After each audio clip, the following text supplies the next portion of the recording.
Let me show you how to fix night mode always being enabled in the camera on iPhone 17. So if you open the camera and if you are in the photo mode, if the night mode is always enabled, what you can do is you can tap on this moon icon over here in the upper right corner in order to turn it off.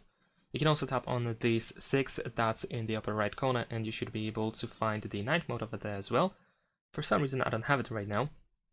But you can also tap on this photo button again in order to find the night mode in here as well.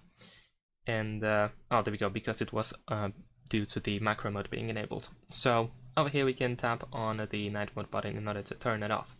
And if it keeps re-enabling, and then what you need to do is you can go to settings, and over here we can open camera settings, and then go to preserve settings in order to find the night mode. So you want to enable this option so that if you make any changes to the night mode, then these settings will stay as they are.